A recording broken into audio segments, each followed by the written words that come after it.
I had to put this on because I think this is the jacket I wore on the 12th of April in 2014. When I first interviewed Donald Trump here. At 5 o'clock, the reason I wanted to come tonight, I was in Macomb County, Michigan, last night, home of the Reagan Democrats, which Donald Trump won overwhelmingly to lead us to victory a year ago. But this is actually technically the first anniversary, because it wasn't until 2:30 in the morning on the 9th that Donald Trump was actually named the President-elect of the United States.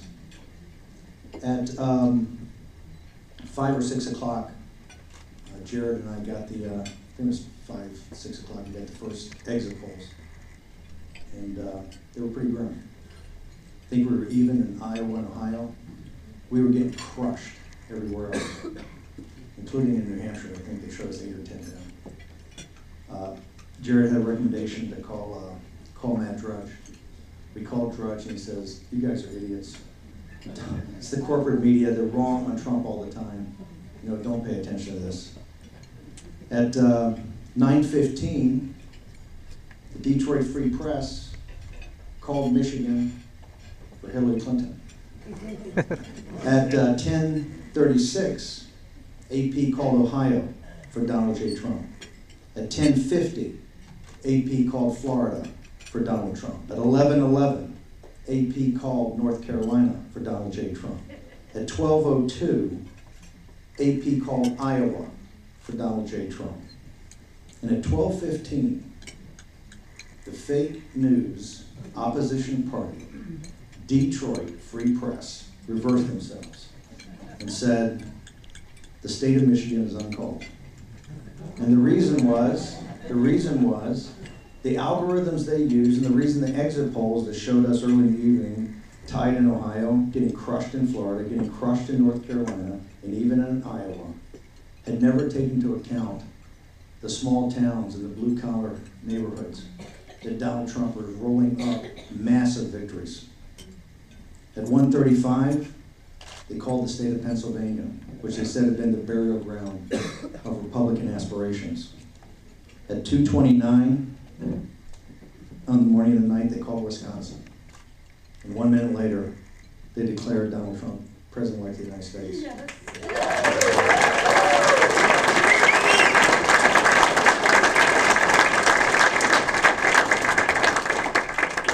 Now, we kind of knew when Michigan got reversed, based upon our models, we were going to win. But it took a couple more hours. Remember that hang fire about Pennsylvania and Wisconsin. We can debate why AP and mainstream media wanted Donald Trump to go up at 2:30 in the morning instead of midnight. But I don't want to, cast aspirations on the opposition party.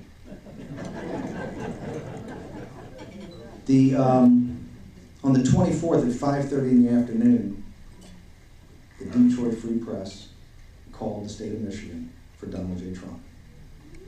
Also on the 24th, I think, if I believe correctly, they called the state of New Hampshire for Hillary Clinton. And there's been an election integrity commission run by the Vice President of the United States with Chris Kobach and all types of officials throughout the country that have looked into this situation in New Hampshire. And we won 306 electoral votes that night. And 2 individuals turned out to be faithless electors, and so they didn't cast a vote on when the electors were called together, although I always count those. They were ours fair and square. But I think you had same-day registration here of out-of-state. I want to make sure I get these numbers exactly right. There were 6,540 same-day registers here that had to get a driver's license. They came from with out-of-state driver's license, had to get driver's license by January 7, 2017. Now, the Election Integrity Commission, on August 30th of 2017, 10 months afterwards, said only 1,014 of the 6,540 registrants had actually obtained a New Hampshire driver's license. The other 5,526 individuals never obtained anything. Okay? Only 230 registered a vehicle, so there's what, 5,313 that we don't know where they are or what they did. Now people have been howling. If you take 1/3 away from said, hey, maybe they may stay, maybe their college kids are here, you still got 3,600 votes that really haven't been accounted for. And since Clinton's was 2,700, I believe strongly, and I'm prepared to put money where my mouth is, that we won the state of New Hampshire.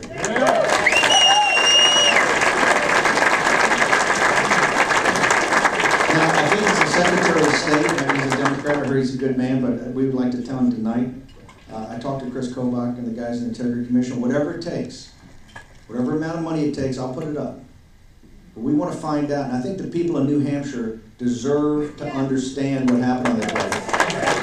I don't care if you're a Republican or a Democrat, if you're a Clinton supporter or if you're a Trump supporter. You can't play games with that. It's not right. Okay? And it's time we stop this kind of nonsense. It's the kind of thing that have people question our elections overall. If you think you can game the system like that, you come in a state, register on the same day, vote, you're not even a resident of the state, you go back to your own state. It's the way that if you want to have us lose the understructure of this country, that's the way to do it. So I would greatly advise the Secretary of State, we're going to reach out to him. We'll put up any money that needs to take any amount of time, even to the next election, but we have to find out that number. And I guarantee you, at the end of the day, Donald J. Trump's going to have 310 electoral votes.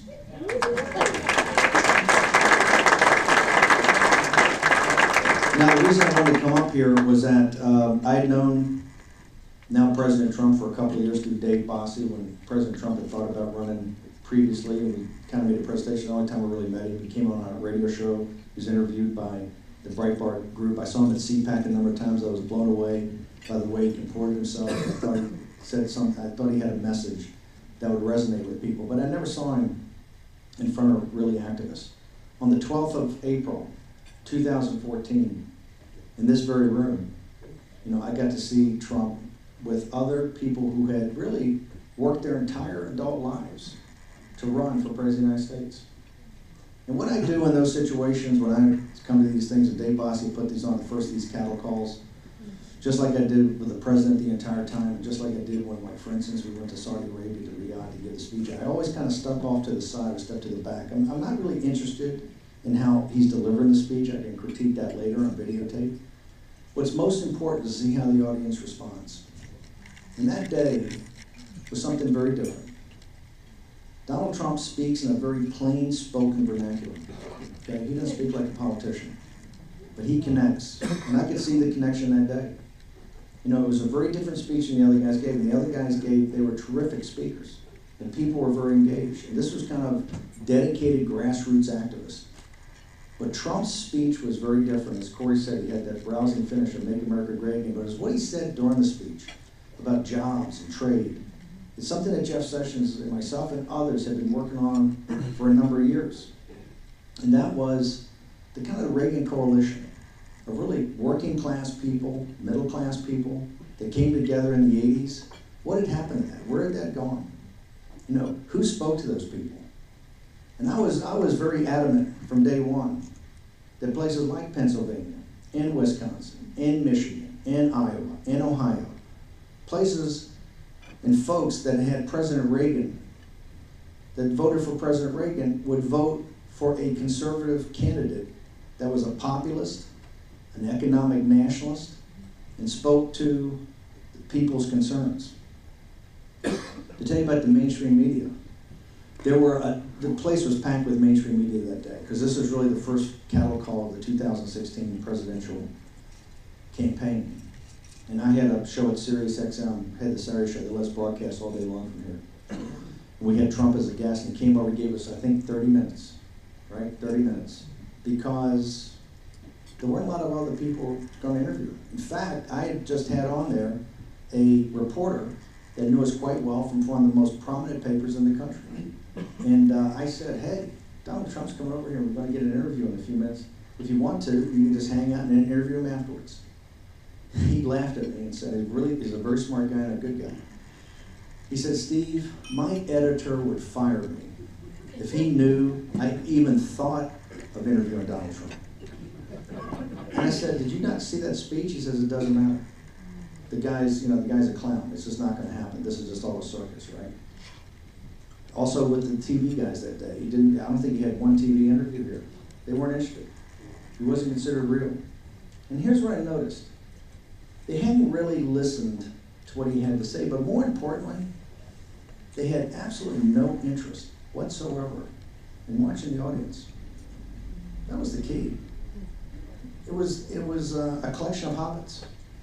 It was a collection of the deplorables. It was the backbone of this country. The folks that coach our little leagues and keep our churches going, keep our civic society. It's not the big shots, right? They had actually zero interest in seeing how they responded. It was right then I knew that Trump could run the whole table, right? He talked in a different way. Republicans had lost something, and Republican establishment still lost something. That something is that over the last, since post-World War II, we have this thing called the rules-based international liberal order, right? It's a series of commercial relationships and trade deals and capital markets, underwritten by the United States of America, underwritten by its taxpayers, more importantly, underwritten by its young men and women. All you veterans out there from the Cold War, Korea, Vietnam. My daughter is a West Point grad, fought with 101st Airborne in Iraq, right? It's that generation that's been out there. What was the report today? $5.6 trillion from the Watson Institute. Now, it's at Brown University. I understand Brown, but it's a pretty respectable report. You look at the analysis, $5.6 trillion. Okay? What is it, 15,000 dead? 40,000 wounded? Net present value of another $1 trillion of health and medical. And those jobs, it underwrites trade deals around the world were upside down. $400 billion in China, $70 billion in Korea, $50 billion in Japan, $100 billion in the EU. Totally upside down in the Gulf.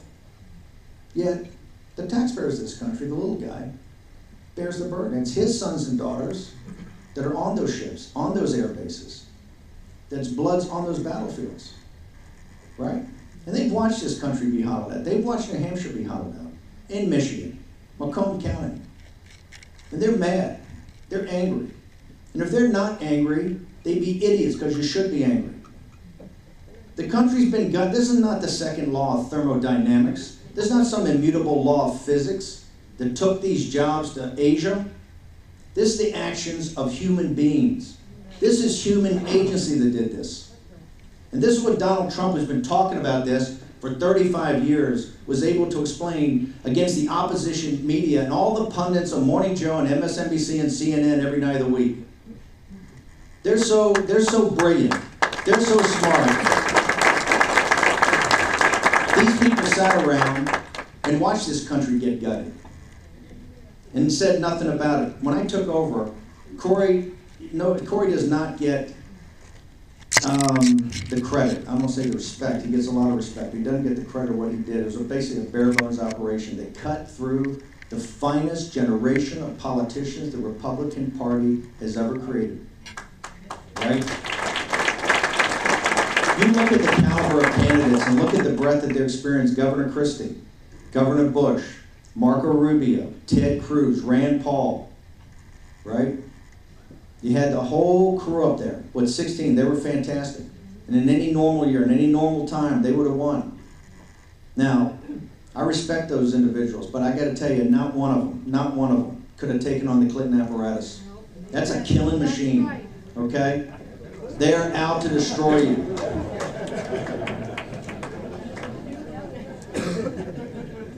After Corey ran it from the day he took over here, and by the way, that's where I met him here, right? And I introduced by Dave Bossie, and those are two tough hombres. When I heard later on David recommended that Corey run the campaign, I said, Trump's getting serious, because Corey, I don't know him too well, but I like the cut of his jib. I like the way this guy stands up. And he won't back down to Trump. He'll tell him what he needs to know at the time he needs to know it. But he's smart enough to know, let Trump be Trump.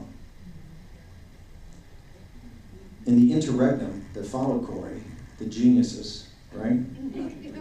The president had gone from running a great, primary campaign and doing a great job at the convention. I thought it was convention acceptance speech. I call it the 95 thesis. It was given like a Gatling gun, right? And here's what I loved about it. It was so brutal and so in your face. I'm sitting there watching the thing, and the CNN guys afterwards, the geniuses of CNN and MSNBC, literally are sitting there going, it's the worst acceptance speech in the history of the universe. There's no glory in America, there's no mourning here, there's nothing. It was a 95 thesis, like Luther. It was nailed on the wall, right? Yeah. And then CNN cuts to a focus group. And I think it was like 80% of the people go, we loved it. It's the first guy they shut down that focus group. Anderson Cooper and Don Lemon, Lord, they didn't know what to do. But because of certain situations, and the Khan situation and other things, on August 13th, he was down, I think Corey said 16 points, 12 points, depending on what poll you looked at, double digits down in basically every state he had to win, out of money, not a lot of organization. I got asked by some people to talk to Mr. Trump that night and came on as a CEO. I said, first thing we got to do is put Kelly in as from one of your pollsters to be campaign manager and get her out. She's another tough hombre. We put Kelly in on TV every day for 4 weeks, and she just took incoming every day. I mean, it was just brutal, right? But we cut the campaign into 3 pieces. It was, the first is that we had to get 7 weeks to get to the first debate. And I said, hey, we're going to set the predicate. Well, all we're going to do, because all the underlying numbers are with us, I said, forget all the polls, they don't matter, right? Here's what matters. 2/3 of the American people, it's a 2/3, 1/3. 2/3 think we're on the wrong track. 75% of the country thinks we're in decline, right? Said, all you got to do, all we have to do is very simple. We have to make her the tribune, the defender of the status quo, of a corrupt and incompetent elite, right? That's led the country there. They voted for Obama for change, and they didn't get the change they really wanted. It was all happy talk change, right? You're going to be the agent of change, and all we have to do is give people permission to vote for you. There'll be 3 broad themes and 3 verticals. Number 1, we're going to stop mass illegal immigration. Okay? And we're going to put a real rethink on legal immigration until kids in this country start to get the jobs and the careers they need. And in that, we'll take back our sovereignty. Number 2, you're going to bring back the manufacturing jobs to the United States of America. And particularly, we're going to bring them back from China and Mexico, but you'll find out in the NAFTA negotiations, that's really China gaming the system once again, right? And number 3, we're going to finally bring an end to and get out of these now pointless foreign wars.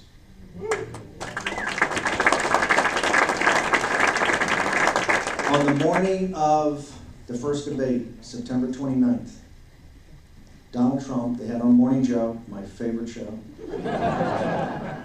Joe and Mickey, you don't light me up enough. Could you just do it more often? They had the pollster that does the polls in Iowa. She's the pollster for Bloomberg. Fantastic pollster. I think we were up 2 points, right? We closed the gap to be within the margin of error. During the debates, I knew the debates were going to be tough. I said, we'll call a lot of audibles. But then when the debates end, it's a 3.5-week sprint. And we're going to do 5, 6, 7 big rallies a day. That's what Trump's best. He's like William Jennings Bryan. Remember, this guy's 70 years old, right? Doing one of these talks, Corey can tell you, the guy, folks here that do this, Governor Sununu can tell you, when you're doing a talk, you feel drained at the end of it. He's doing 6, 7 a day in front of 15, 20, 25,000 people. Each one an hour long. It's physically, to sit there and watch it is absolutely incredible. And he connects with each audience. It's like watching William Jennings Bryan. I said we'd have a 3.5-week sprint and we'll just close it right there. Now, at that second debate, on the afternoon, they dropped the Billy Bush tape, right? And I told President Trump on August 13th, when I took the job, he said, because Trump's he's a percentage player, right? He wants to know what the odds are. Percentage player. He said, what are my odds? I said 100%. He goes, no, knock it off. What is it? I said, it's 100%. 100% metaphysical certitude, right? You stick to the plan, and we compare and contrast her. There's no doubt. They'll back you as the agent of change. All we have to do is give them permission to vote for you. On Billy Bush Saturday, by the way, Bill, on Saturday afternoon, or Friday afternoon when this dropped, and I had a talk with one of the editors of the Washington Post that, I said, well, let me see this thing, let me listen to it and verify the audio, and, we'll get back to you next week. You go, okay, shipmate, it's coming out in about 3 minutes, and I think you'll see the audio matches with the video. So, but it's interesting.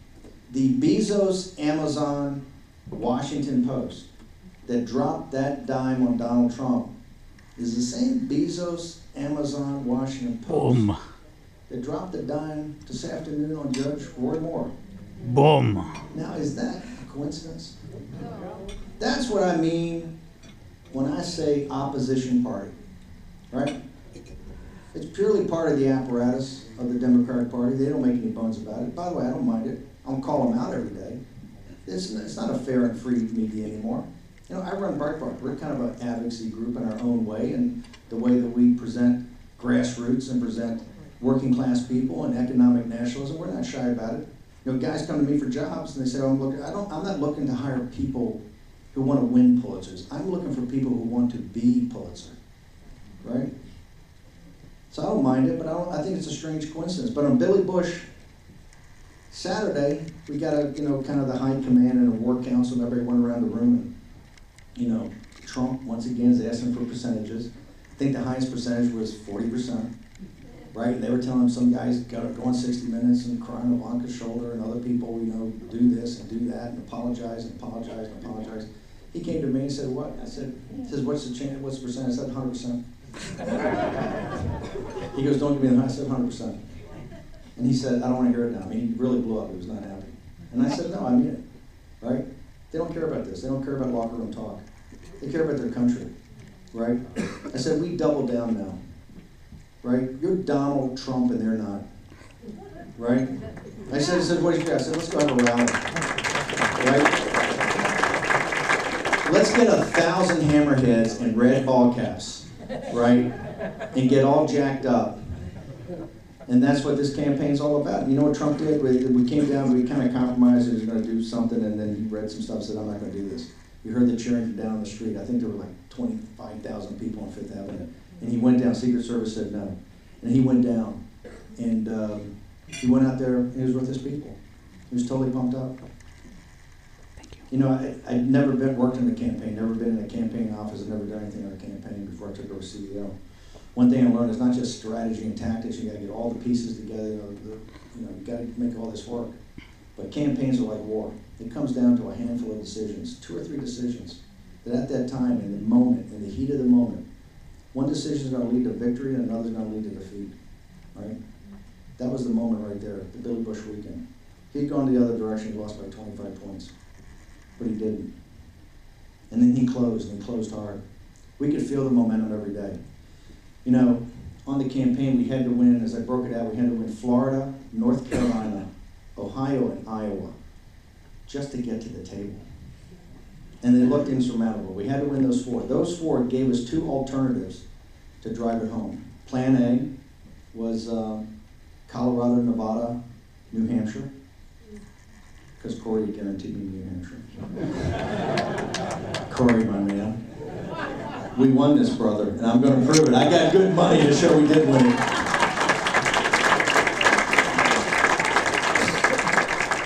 And all the folks out there in Maine, too. That was path 1 to get us to 270, right? But there was a plan B.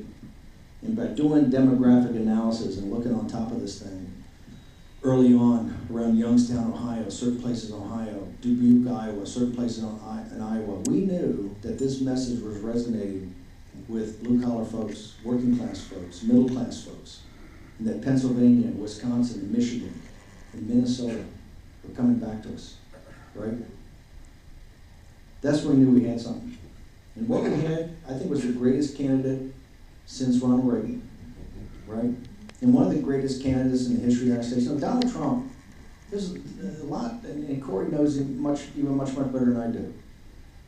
But Donald Trump's really unknown in a lot of aspects, particularly about the way mainstream media portrays him.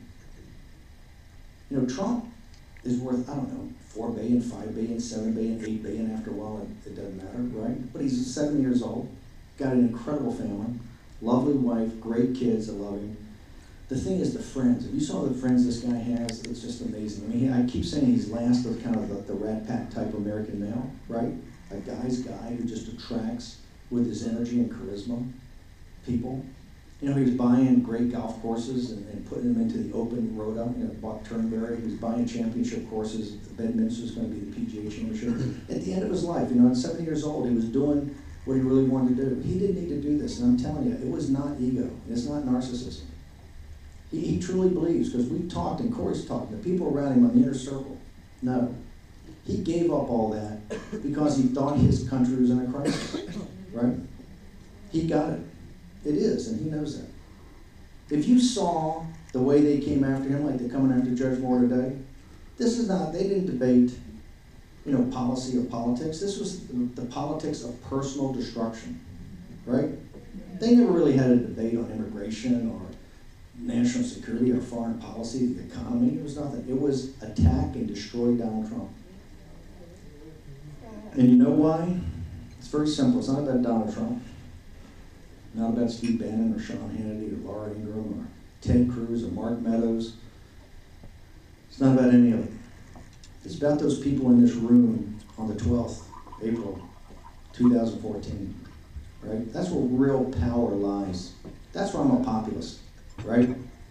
I've had the great opportunity in my life to, you know, be a naval officer, go to Harvard, go to Georgetown, work at Goldman Sachs, be in these boardrooms and conference rooms with these great geniuses all my adult life, right? Smartest people in this country are the working class, middle class folks in this country, right? You give me the opportunity to be governed by the first 100 people that came into this room on the 12th of April, 2014, for the top 100 partners at Goldman Sachs. I'll pick those people every day of the week. We'll be more prosperous, more decent, safer, a better place and a better country, right? He said he'd rather be governed by the